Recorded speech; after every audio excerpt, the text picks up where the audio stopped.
Hello everyone, this is Venugopal. Today in this video we are going to see for loop in C language. In my previous video we have covered two loops already. The first one is while loop and the second one is do while loop. And also we have seen the difference between while and do while. Now today we are going to see the third and most important and powerful loop. It is called as a for loop. Again, it has a three things in your for loop. Okay. The first thing is what initialization. Second thing is what test condition. And the third thing is increment or decrement. Okay. So we first of all we'll see how to write this for loop. So it's known as what syntax of for loop. So in my earlier loops, I have used initialization on the top, then I have used condition inside the bracket, and then I've written increment and decrement inside the body of that particular loop. But here, all of these three would be written in only one bracket. That is, the first would be initialization, then semicolon, condition, semicolon, and finally increment or decrement. All are in a one line only. Then we are having the body of for loop.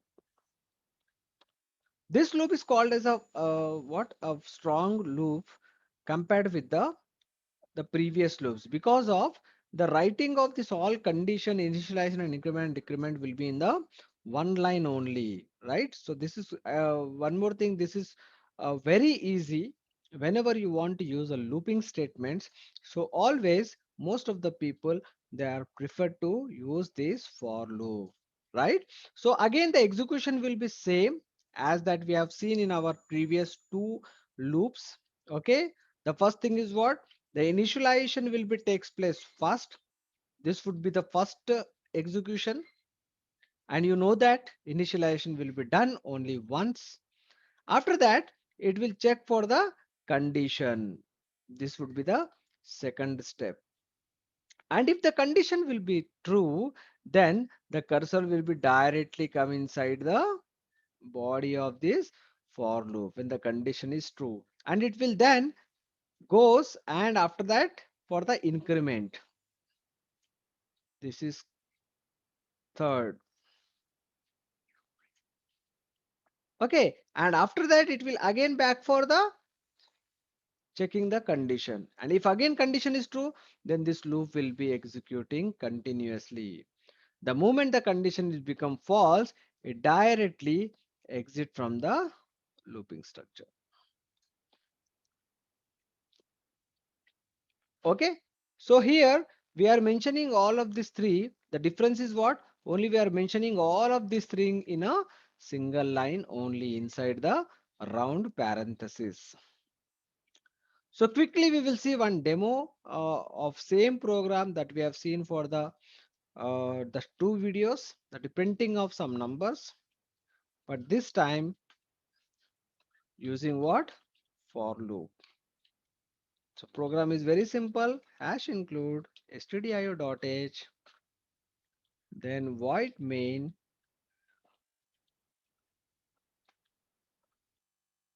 Now I'm taking here int I, and directly I'll take for loop.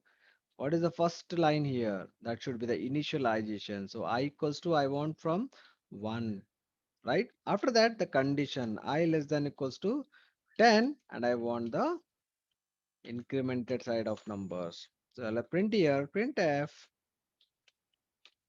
The rest of the things will be easy. For example, I want to print this I equals to %d, comma, I will save this program. Mm, Name I'll give like a for loop, done, and execution. Simple, the output will be same. I equals to 1 to 10. Even though if you are not writing here, for example, control X, I'm not writing anything here, but you're writing here control V, initialization. Then also it will execute that thing. But remember, as a syntax, we know that in this for loop syntax, we must have two semicolons. One semicolon after the initialization and another semicolon after the condition. So that is the reason why I'm mentioning here the semicolon, right? But I have taken the initialization the above. Actually, it is not expected. You should write inside only. But sometimes a tricky questions may be asked in your interviews or anything like, okay, will this is going to execute or not? Definitely it is going to execute. The output would be same. Suppose you want to change the number. For example, I want to print from 5 just to have a different output. See, it's executing. Suppose you don't want to give this I plus plus here. I'm not giving here, right? But I have to give this here. This is also valid. See, if I'll execute this, again you're getting the same output. Only for knowledge, I'm telling this all stuff. Okay, sometime in interviews, maybe you will be given like this code, and they may ask like to predict the output. So most of the people maybe get confused, like we have not given the initialization, we have not given the increment decrement, so there might be error. No, absolutely no. But if you're not given this semicolon here and if you try to execute, naturally it is going to give the error, because in syntax there must be two semicolons.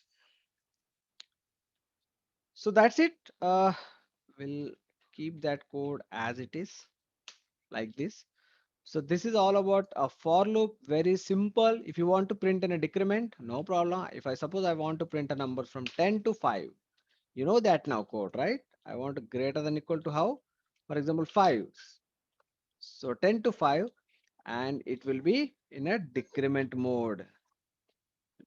Okay, if I'll execute this, see the output 10 to 5. So this is what the use of a for loop. For loop is a powerful loop compared with the while loop and do while loop. So that's it. So we have finished with all the three loops: while, do while, and for loop. In my coming videos, we will see some of the programs based on this looping structures also. Till then, keep watching. Bye bye.